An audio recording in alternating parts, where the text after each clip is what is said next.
En jy weet wat, ek het nou van 'n tronk gepraat. Maar jy kan vanmôre hier sit, vasgekeer in jou eie tronk. Jy kan vanmôre hier sit in 'n tronk, diep hier binne in jou wese kan jy ervaar. Ek is eintlik in 'n tronk, want weet jy wat? Jy kan in 'n tronk sit van verwerping vanmôre. En as jy verwerping ervaar jy nie baie liefde nie. Jy kan in 'n tronk sit vanmôre van onvergewensgesindheid. Vasgekeer. Jy hoef nie fisies in Mangaung te wees nie. Jy's in jouself in 'n tronk vanmôre. Omdat jy nie kan vergewe nie.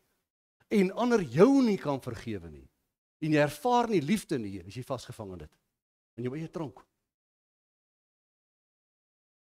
Hoe maklik is dit nie vir ons nie, man? Hoeveel keer word ons gekonfronteer in 'n week, net met iemand wat kwaad raak vir jou? En jy het 'n keuse. Jy kan die kwaad hanteer, of jy's vasgekeer in hierdie tronk van kwaad en woede en bitterheid. Vasgekeer. Jy moet mooi luister vanmôre, dis 'n spesiale boodskap wat die Here vir my gegee het.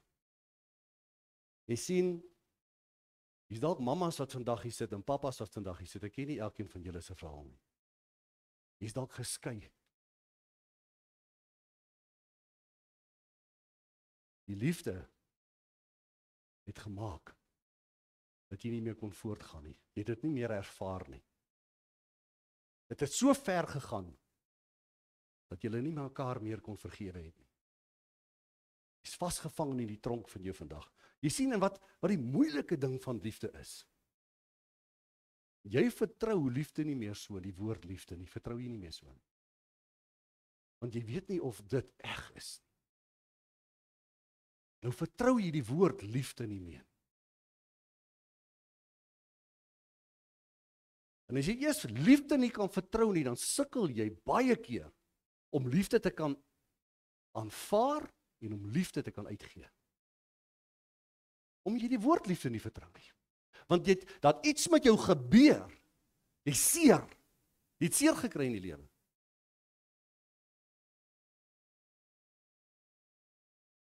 Ja, en dan kry ons natuurlik, my vrou praat baie keer daarvan, dan praat ons baie keer en sê, jy kry soveel verwronge en vals liefde. Jy ervaar sommer dis nie reg nie, man. Jy ervaar dit sommer so. Die praat en die doen stem nie ooreen nie. Jy sien, en dis fataal. Mense wat nie meer 'n vertroue en liefde het nie, mense wat nie liefde kan ervaar en liefde uitgee nie, gaan soek liefde op verkeerde plekke.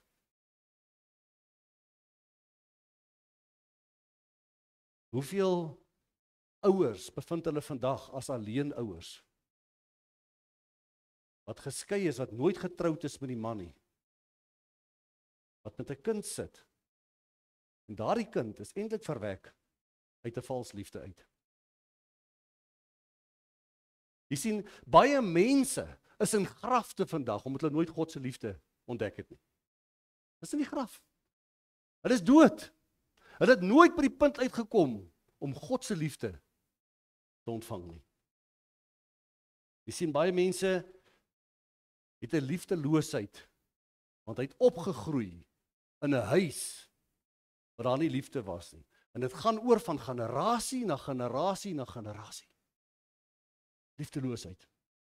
En vandag se tema is, put on and wrap yourselves in unselfish love. Put on and wrap yourselves in unselfish love. En kyk na die prent, né, waar Jesus die disippels se voete was.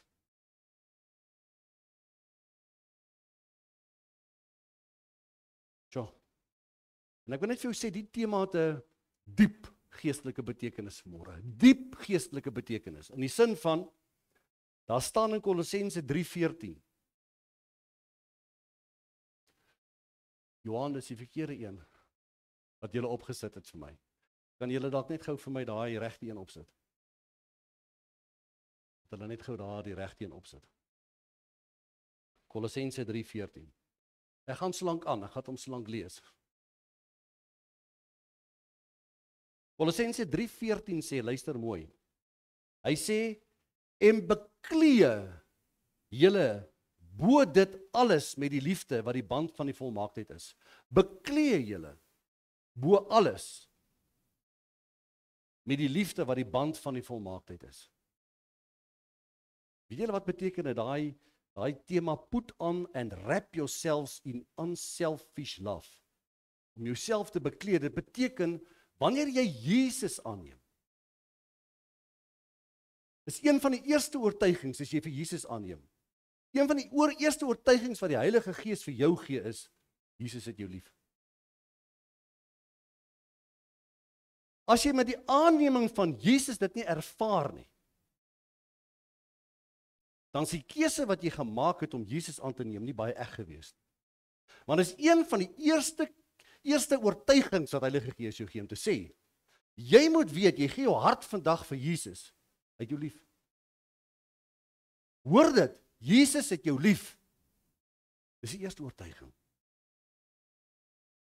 Jy sien, wanneer jy liefde begin besef met die aanneming van Jesus, as jy besef, hier is iemand wat vir my lief het, hier is Jesus wat vir my lief het, of jy uit 'n gebroke huis uitkom, of jy uit gebroke omstandighede uitkom, maak nie saak uit watter omstandighede jy uitkom nie. As jy begin besef, maar Jesus het met jou lief, dan kom die verandering. Jy sien, as dit met jou gebeur, om te besef, Jesus het my lief, dis soos 'n kledingstuk wat jy aantrek. Dit is put on, is soos 'n kledingstuk wat jy aantrek. Dis 'n kledingstuk van liefde wat jy aantrek. And wrap yourselves in unselfish love. Dis nie die regte een nie. Los hom maar. Gaan maar terug na die ander een toe, hoor. Gaan maar terug na die eerste een toe.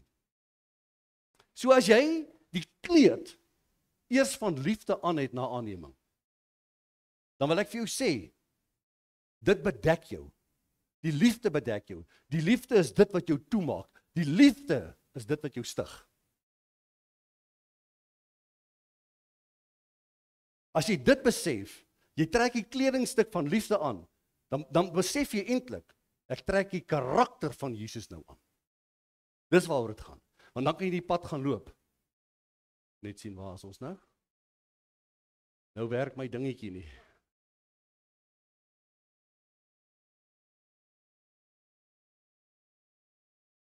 Nou werk my dingetjie nie. OK. So Romeine 13:14. Die vyand is nie sterker as hierdie boodskap nie. Dit sal uitgaan. Romeine 13:14 sê, maar beklee julle met die Here Jesus Christus. Jy sien, dis die eerste ding. Die oortuiging kom, Jesus se liefde. Dan beklee jy jouself. Dan trek jy jou aan met die kledingstuk van liefde. En dis soos Romeine 13:14 sê, dis 'n kragtige woord wat sê, maar beklee julle met die Here Jesus Christus. Gaan net kyk of hy daar's hy. Beklee julle met die Here Jesus Christus. Dis hoe sterk die woord is.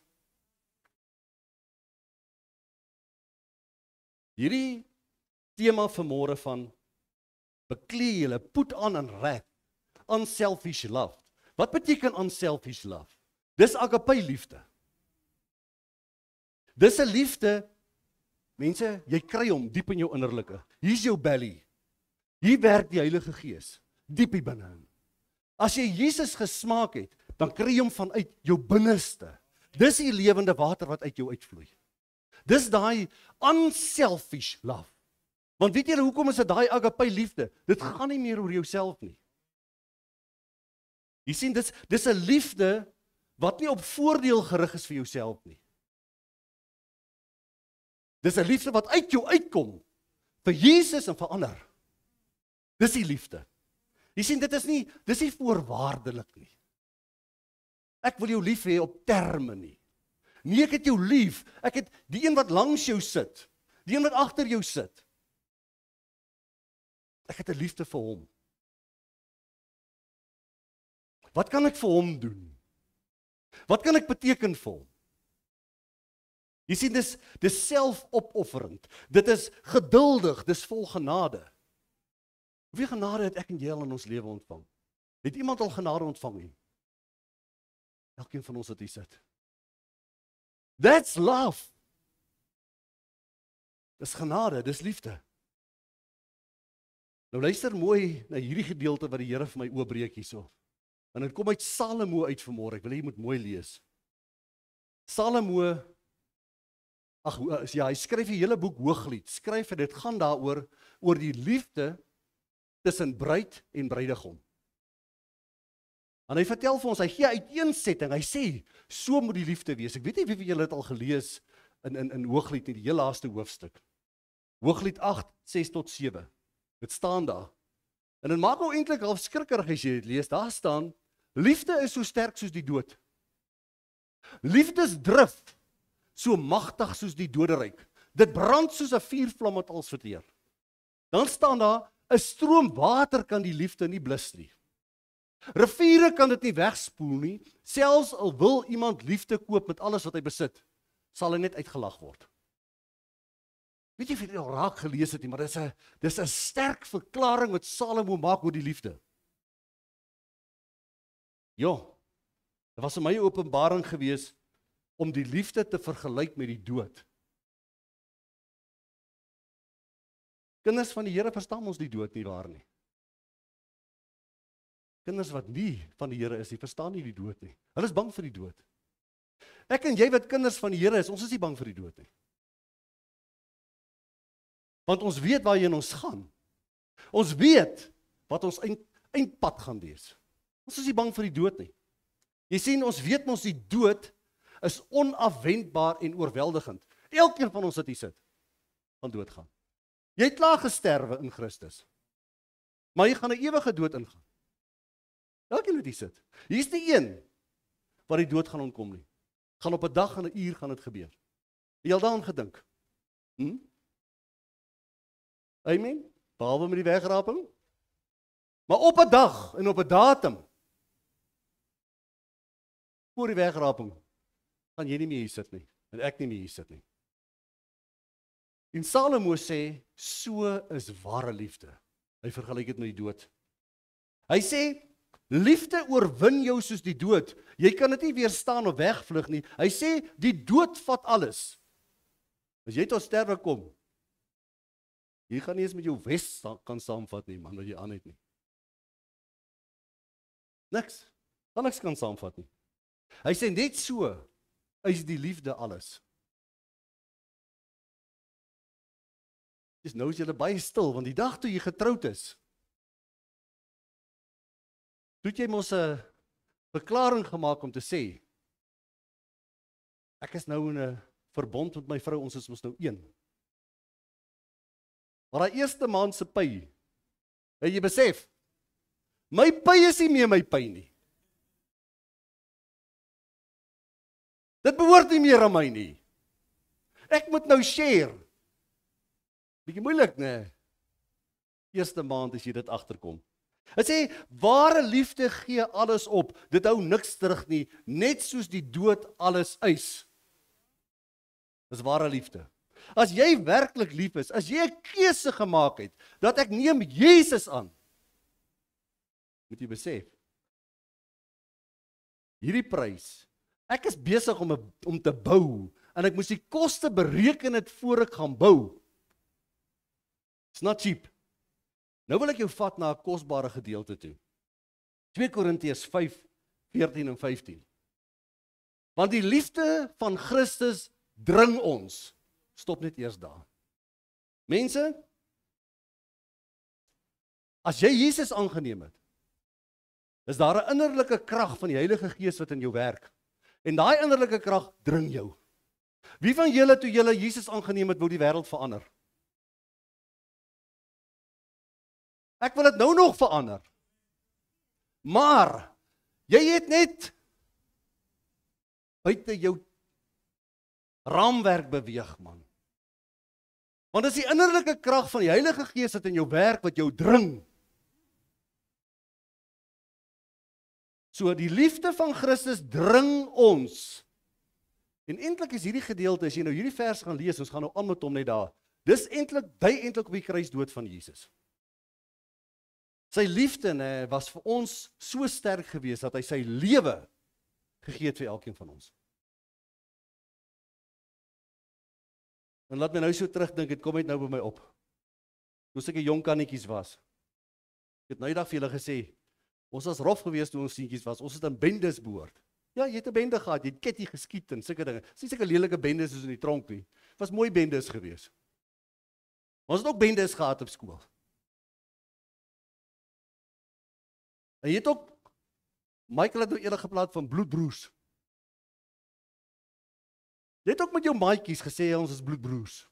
Het jy dit nie gedoen nie, julle seentjies nie? Kom nou man, jy knikkie koppe. En jy gesê, dis my bloedbroer daar. Maar as jy bereid om jou lewe te gee vir daai seun? Nee. Is dit op dit uitloop? Want jy weggedraai. Want jy gesê, nou wys, sien nie hiervoor kans nie. Om jou lewe te gee vir jou maatjie. Jesus gee sy lewe vir ons. Hy het sy lewe opgeoffer vir my en jou. Omdat ons van oordeel is, dat as een vir almal gesterf het, hulle dan almal gesterf het. Ek moet julle net gou eers iets vertel. Hulle dan almal gesterf het. Hierdie Desember wat verby is, ek het vir my 'n kajak gekoop. Ek wil dit eers vertel. Hierdie Desember ek het vir my 'n kajak gekoop. Nou is ek in die leen op die kajak, daar in die lagoon af. Paniekerig en skrikkerig is ons eerste rit wat ons so moet omvat. Ver van ons blyplek af.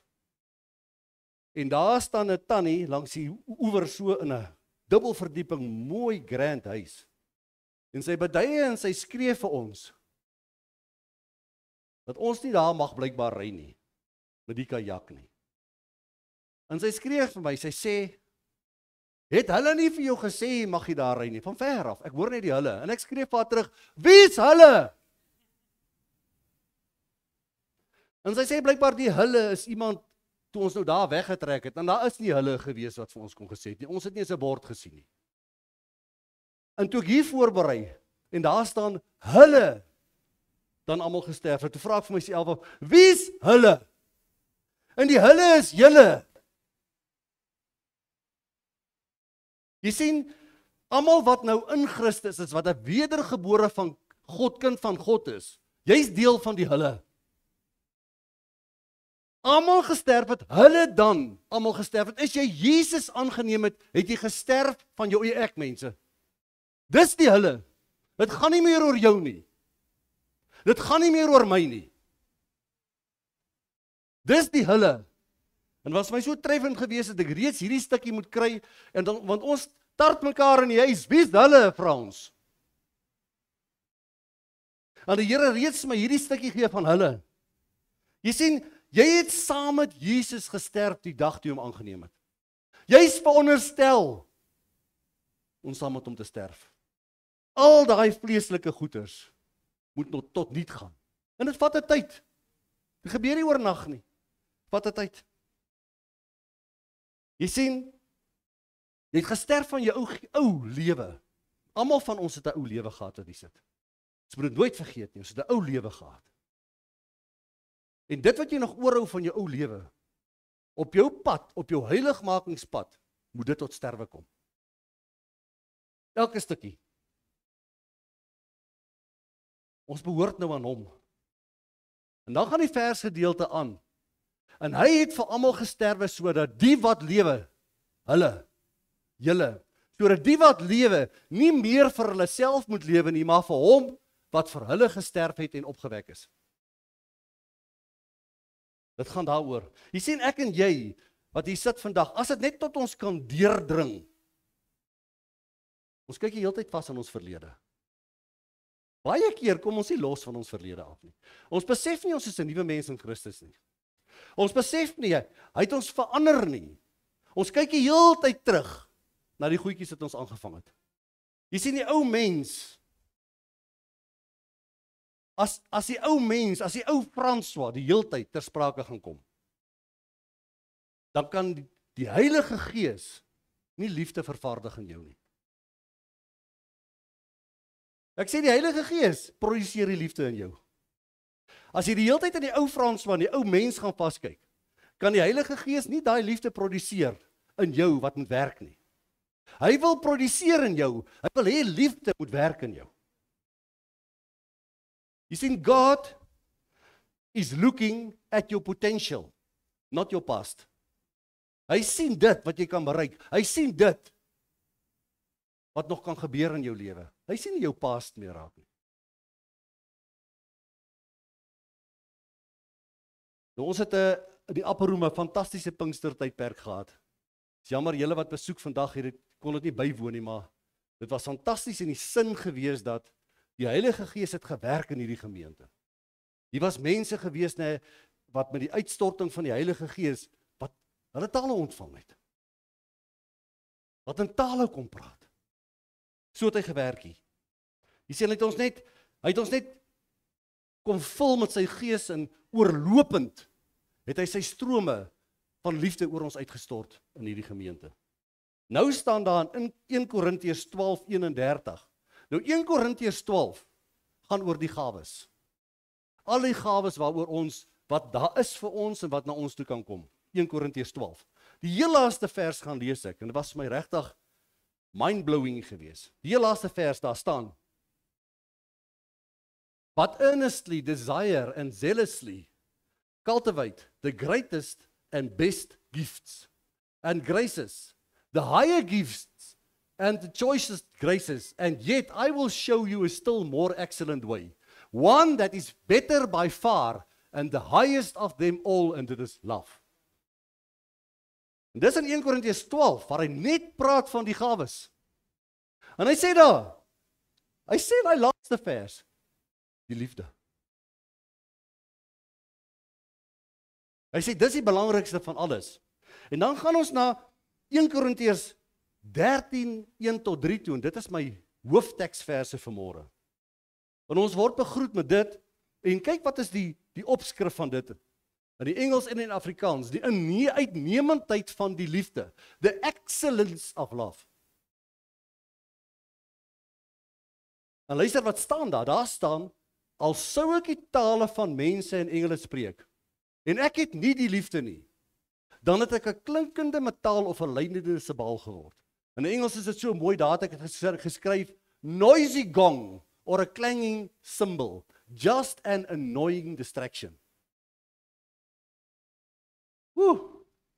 Hoeveel keer het ek en jy al so 'n ou klankie gemaak? So van 'n annoying distraction. So 'n bietjie om iemand te irriteer. Annoying distraction. En ek sê altyd vir die mense, ek het 'n buurman gehad, en dan blaas ek die shofar aan hierdie kant, dan blaas hy die vuvuzela as hy my hoor, dan gryp hy die vuvuzela langs die ander kant, dan blaas hy, en eendag toe stap ek na hom toe oor, toe sê ek, nee, hierdie moet nou stop. Want in die gees is 'n vuvuzela 'n annoying distraction. In die gees is die shofar, is dit 'n, wat sê jy? Dis 'n verklaring wat jy maak. Lewendig in die gees. Maar die vuvuzela, hoe klink dit by 'n sokker of by 'n rugbywedstryd?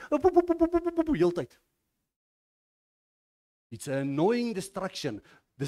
Baie van ons gelowiges klink so. Ons maak net 'n geras. En dan staan daar in vers 2, en al sou ek die gawe van profesie hê, en al die geheimenisse weet, en al die kennis, en al sou ek al die geloof hê, sodat ek berge kon versit, en ek het nie die liefde nie, dan sou ek niks wees nie. Niks. En dan die 3de vers staan daar, en al sou ek al my goed uitdeel, goed doen vir ander, en al sou ek my liggaam oorgee om verbrand te word, en ek het nie die liefde nie, dan sou dit my niks baat nie. Dis die liefde. En ek doen so 'n bietjie navorsing oor die woord liefde. Hulle sê die woord liefde is die goedkoopste woord wat daar is. Goedkoopste woord wat daar is. Hulle sê die woord liefde is eintlik geskep om die Here te beskryf. Want God is liefde. Maar ons gebruik die woord liefde so. I love this car. Ek het 'n groot liefde vir lekker eet. Nee? Dis hoe die woord, die Engelse sê, is the most misused word in the world. Liefde. Sê die Engelse. Jy sien in hierdie wêreld gaan 3 tipes liefde gou vir julle noem. Die eerste een is die as jy liefde. Luister mooi dan. Die as jy liefde. As jy dit en dat doen, dan sal ek meer lief wees vir jou. Voorwaardelik, né? As jy dit en dat doen. Hy sê, as jy presteer en die beste doen, sal ek meer lief wees vir jou. Daar staan, as jy op my vlak is en aan my voorwaardes voldoen, dan sal ek vir jou lief wees. As jy, dis die as jy liefde. Dis die liefde gebaseer op vleeslikheid. Vleeslike liefde. Dis op die eie ek gebaseer. En dan kry jy die omdat jy liefde. Omdat jy. Daar staan, omdat jy ryk is en baie geld het, gaan ek sommer vir jou lief wees. Kom nou man, kom lag julle. Omdat jy. En dan staan daar, omdat jy so mooi is, gaan ek vir jou gaan. Nee. Net, ek wil 'n mooi vrou hê, omdat jy so mooi is. Dan, omdat jy intellektueel en sosiaal dieselfde vlak as ek is, gaan ek gaan vir jou. Jy sien hierdie, omdat jy liefde, is gebaseer op hoogmoed.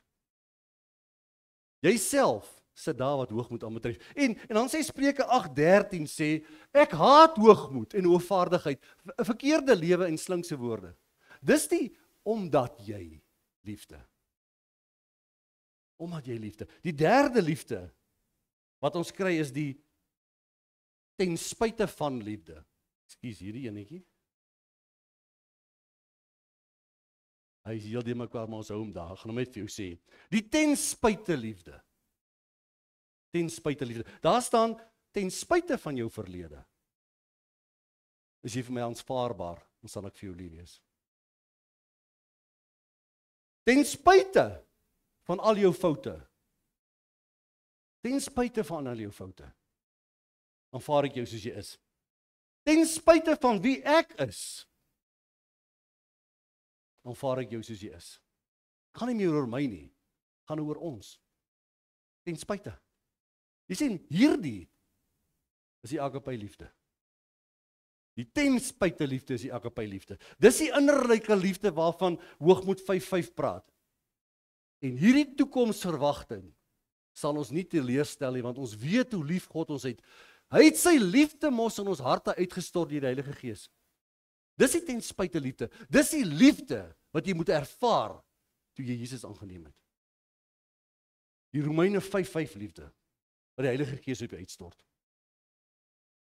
Jy sien, en dan kom Paulus, en hy sê baie harde ding, hy sê, geen mens beskik oor natuurlike liefde nie. Paulus sê dit. Geen mens beskik oor natuurlike liefde nie. Hy sê, net deur die Heilige Gees se uitstorting van liefde in jou hart, kan jy liefde ontvang.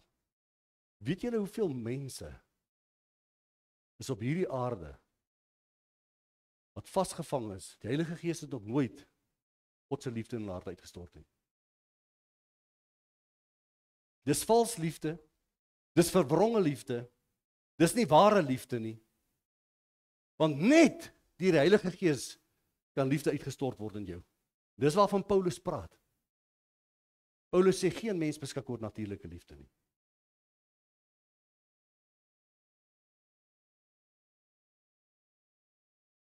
Wat is hierdie uitstort van liefde in ons harte.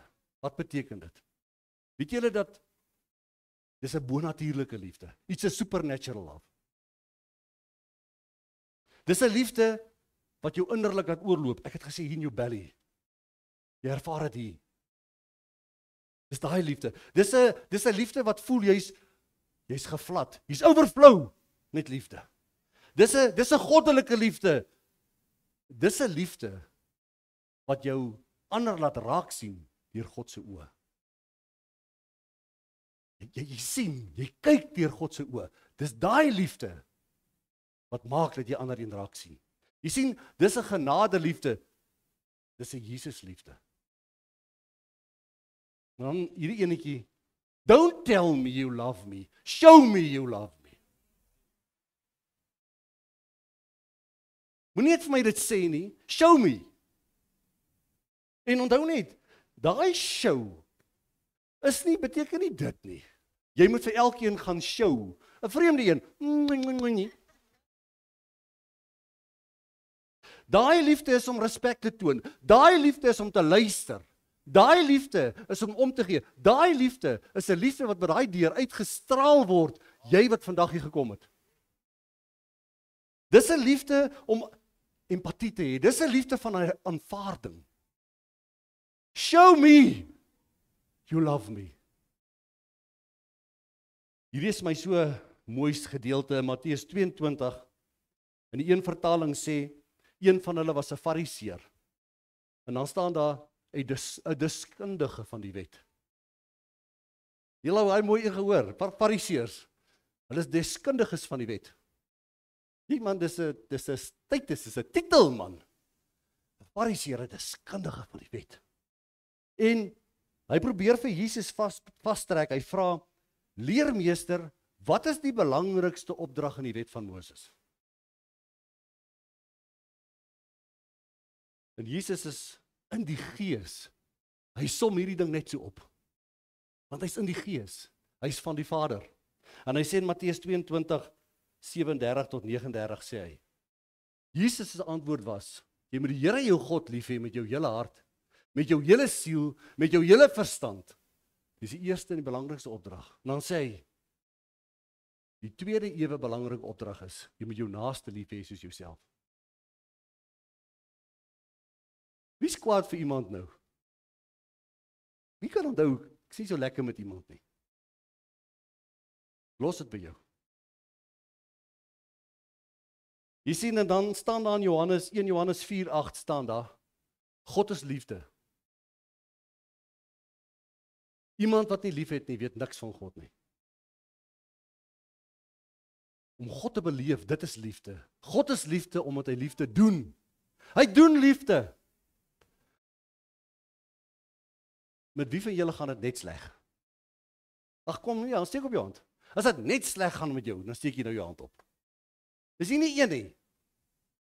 Nee man, kan nie wees nie. Met wie gaan dit net sleg?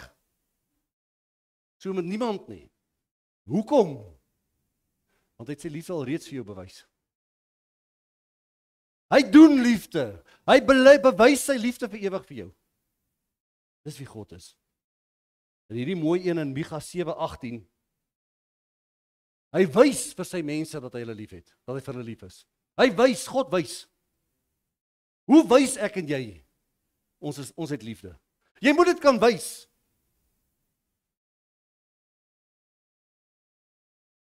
Die eerste vrug van die Gees is liefde. Galasiërs 5:22.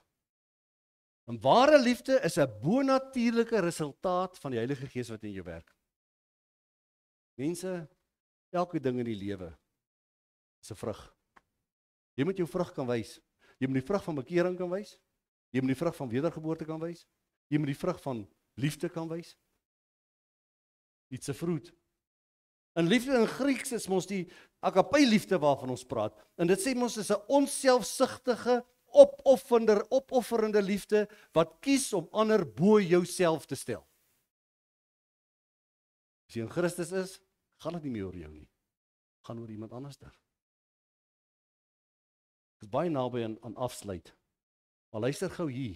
Hierdie hooglied, nee. En ek weet julle is besig met Hooglied, maar as jy Hooglied gevat het en jy Hooglied begin smaak. Nou kyk wat sê Hooglied. Hooglied sê die liefdesappels gee geur. En by die deure is allerlei kostelike vrugte, vars en oud. O by my beminde, dit het ek vir u weggebere. Gee jou liefdesappels geur af. Gee jou liefdesappels geur af.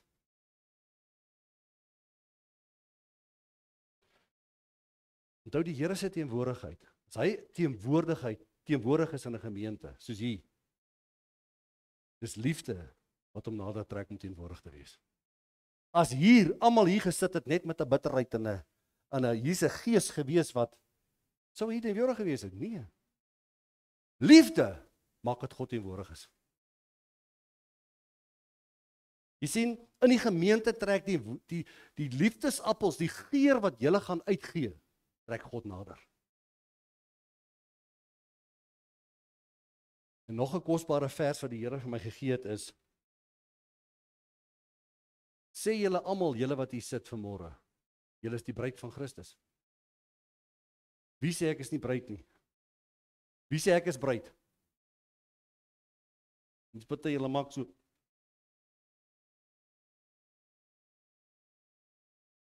Kolossense 3:12-14. As jy bruid is vanmôre, moet jy weet, jou kleed wat jy aan het, is met liefde versier. As jou kleed, as jou bruilofskleed, nie met liefde versier is nie, moet jy gaan ondersoek instel. Kyk wat sê Kolossense 3:12-14. Beklee julle dan, trek dit aan, met innige medelee, goedhartigheid, nederigheid en sagmoedigheid, en lankmoedigheid, en beklee julle bo dit alles met liefde wat die band van volmaaktheid is. Jou bruidskleed is versier met liefde. Dis hoe jou bruidskleed moet lyk, liefde. Galasiërs 5 sê, die ware vuur van die Heilige Gees, die ware vuur wat binne jou is, brand deur liefde. Liefde steek dit aan die brand. Gee die vuur in jou is liefde. As jy nie 'n liefde het nie, is jy dood. Jy sê dit maak die diensbaarheid rein, dit maak die bedoelings suiwer, dit maak die geloof effektief. Dis liefde. Ek wil julle gou 'n verhaal vertel, want ek is amper klaar. Smith Wigglesworth, ek hou van sy verhale. Daai ou prediker, nou wil 'n storie vertel van die vrou met die dronk man. En nou Smith vertel van 'n vrou wat by hom gekom het vir gebed. Sy was getrou in die Here, maar haar man was wreed, sê sy, goddeloos en verslaaf aan drank. En sy sê, vertel vir Smith Wigglesworth, sy sê, haar man het haar vervolg, geskree op haar, wanneer sy kerk toe gaan. En as hy die aand van die kerk af terugkom, dan Smith Wigglesworth, dan sê hy dan die man, die deur toegesluit vir haar, dan kan sy nie in die huis inkom nie, om sy laat terugkom. Dan moet sy buite slaap. En sy vra toe vir ou Smith Wigglesworth, om saam met haar te bid, dat haar man gered sal word. En sy het gesê, ek weet God kan hom verander, maar ek weet nie hoe lank ek het gaan uithou nie. Dit sê sy toe vir Wigglesworth. God kan hom verander, maar ek weet nie hoe lank gaan ek uithou. Wie van julle het al dit gesê oor julle mans en vrouens? Ja, ek dink julle het baie keer gesê oor my. Weet net nie hoe lank gaan ek uithou met hierdie huwelik nie. En nou Wigglesworth vra haar toe, hy sê, vra haar toe, hoe behandel jy hom, wanneer jy van die kerk af terugkom? Vra hy vir haar. En sy sê, ek maak vir hom kos, ek is stil en probeer die vrede hou. Is dit nie wat almal maar doen nie? Probeer maar die vrede hou. En hy sê vir haar, suster, jy moet meer doen as om net vrede te hou. Sê vir haar. Hy sê, Laat die liefde van Christus deur jou vloei, bedien hom met vreugde. Hoor wat antwoord hy? Hy sê, laat die liefde van Christus deur jou vloei, bedien hom met vreugde. Praat met sagtheid, gee hom nie terug wat hy jou gee nie. Hy skree, en deur toesluit. Moet dit nie vir hom teruggee nie. Annemarie, ek sien sommer jy sê dis moeilik. Ek kan dit sommer sien. Ek sien sommer, kyk hy's 'n rooi die gesig. Ek kan sommer sien hier's 'n tandebyt storie. Dis nou 'n ligte lyn gesê, ek bedoel dit nie regtig nie, hoor. Praat met sagtheid, gee hom nie terug wat hy jou gee nie. Jy moet God se liefde aan hom wys, nie net jou eie nie. Wys eers God se liefde aan hom en dan jou eie. En die getuienis loop so, 'n paar weke later het haar man in trane by die kerk opgedag, van self. En hy het na die altaar gehardloop en hy het uitgeroep, luister wat roep hy uit, hy sê, ek weet nie wat met my gebeur het nie, maar iets in my vrou het verander. Ek wil net sê, iets het in my man ook verander. Hy sê toe iets het in my vrou verander. Sy het begin glo in my, soos nog nooit tevore nie. Is dit nie Jesus se liefde nie? Sy het begin glo in my, soos nog nooit tevore nie. Ek het nie haar woorde gehoor nie, sê die man, maar ek het haar liefde gevoel. Hy sê, dis asof Jesus self by my huis was deur haar. Mense, die getuienis sê, daardie man is gered, vry van alkohol, hy het saam met sy vrou die Here begin dien. Is dit nie om net liefde te bewys op 'n ander manier nie? Wat van hierdie? Jy moet weer laat kom, ek sluit die deur vir jou toe.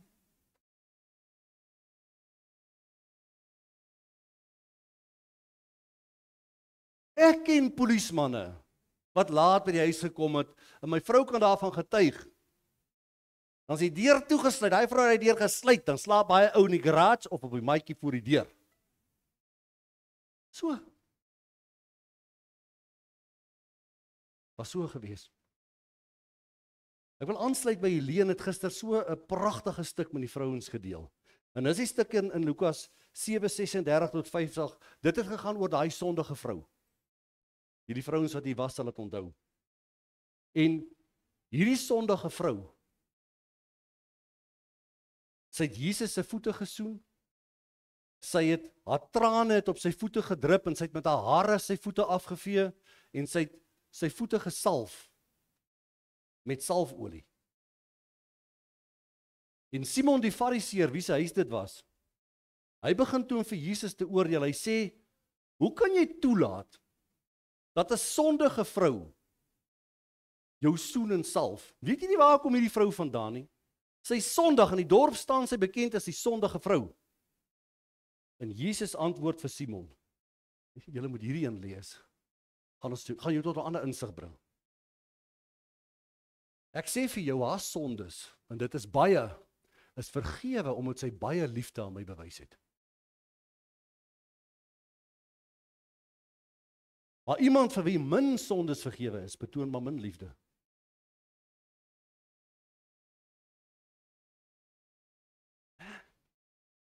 Dis is so true. Hierdie vrou, sy het by sy voete gesit, soos Helene sê, sy het haar als vir hom gegee.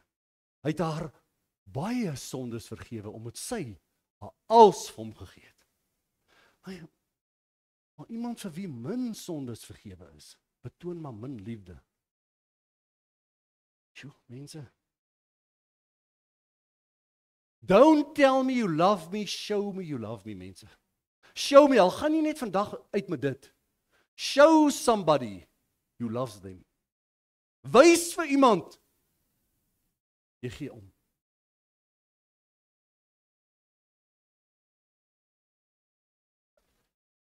Niks is verniet nie. En ek moet julle hierdie ene vertel, julle moet nou baie mooi luister. Iemand bel in die week en sê, 'n persoon bel en sê, daar's 'n woord wat ek van God moet aflewer vir jou. Ek ken die persoon nie so goed nie.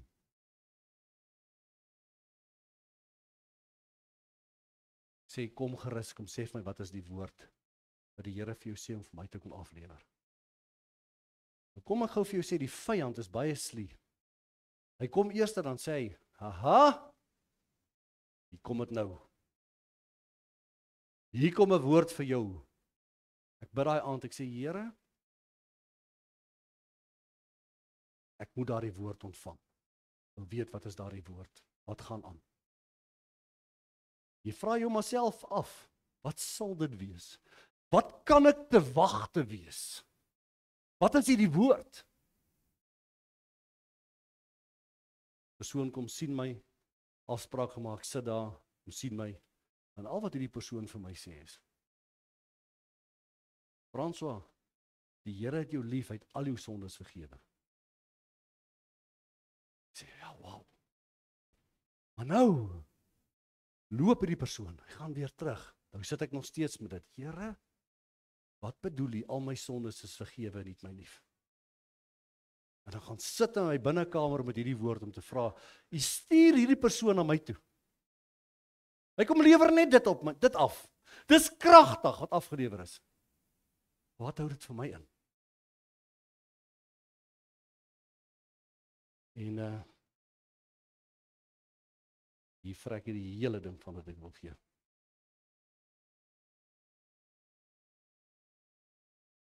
Amen. Maar in elk geval, ek dink is daar.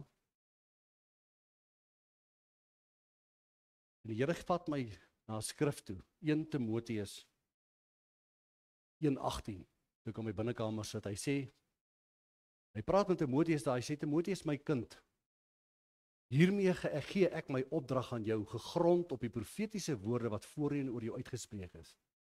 Mag daardie woorde jou die selfvertroue gee om goed te veg in die Here se veldsland. Toe ek dit lees, toe besef ek, die Here daai woord laat aflewer vir my, dis my gevegstoerusting om nog meer teen die sonde te veg, om nog meer op te staan teen sonde, om nog meer bewus te wees van sonde, om die sonde meer te haat.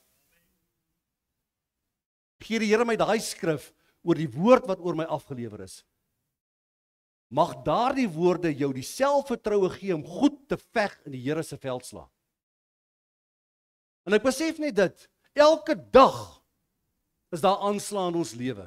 Elke dag is daar dalk 'n sonde wat jy gedoen het as gevolg van iets wat jy vir iemand gesê het of hoe jy opgetree het. En ek besef net dit, daai persoon moes my kom sien het met daardie woorde om vir my te gee, want dit is gevegstoerusting wat ek ontvang. In die gees is dit gevegstoerusting. En ek is besig om hierdie liefdesboodskap voor te berei vir julle. En die Here sê vir my, die liefde is 'n wapen vir geveg. En hy vat vir my, daar, ek gaan jou nou wys. Hy sê, die liefde wat hy vandag in jou hart uitgestort het, dis die gevegstoerusting, dis waarmee jy die wêreld tegemoet moet gaan jy. Liefde is 'n tool om te kan oorwin. En luister gou hierna. En ek bid vanmôre dat die Here jou deur liefde 'n selfvertroue sal gee, dat jy dit sal gebruik as gevegstoerusting. As daar iemand is in jou lewe, of iets is in jou lewe wat nie reg is nie, vat liefde en veg met liefde, dan gaan jy oorwin. En die Here sê vir my, nou François, luister gou hierso, 1 Johannes 4:18, omdat God se liefde in my is, sal ek nie vrees nie. Is dit nie die toerusting waarmee jy wil toerus nie? Omdat sy liefde in my is, sal vrees nie. Vrees sal niks beteken nie. Hy sê in 1 Korintiërs 13:4-7, omdat God se liefde in my is, hou dit nie boek van die kwaad nie. Nou kan jy die kwaad wat in jou is, kan jy veg met liefde. Hy sê in Galasiërs 5:22-23, omdat God se liefde in my is, sal ek die vrug van liefde dra. Dis die tool. As jy die tool vat, dan kan dit werk. Hy sê in Efesiërs 5, omdat God se liefde in my is, sal my leefwyse soos Christus in wees. Nou kan jy jou lewe veg. Net deur 'n woord wat 'n persoon vir my kom aflewer het. God is vir jou lief, hy het al jou sondes vergewe. Gaan sit ek met daardie woord want ek wil weet. En daardie woord is die gevegstoerusting vir my om sonde te veg. As daar iets op my pad kom, het ek 'n tool ontvang. Mense, wat ek vir jou vandag sê, moenie 'n profetiese woord of 'n woord geringskat wat iemand vir jou aflewer nie. Dit kan groot waarde toevoeg in jou lewe. Dis wat met my gebeur het. In hierdie week. Die liefde. Ek is klaar. Ek wil by jou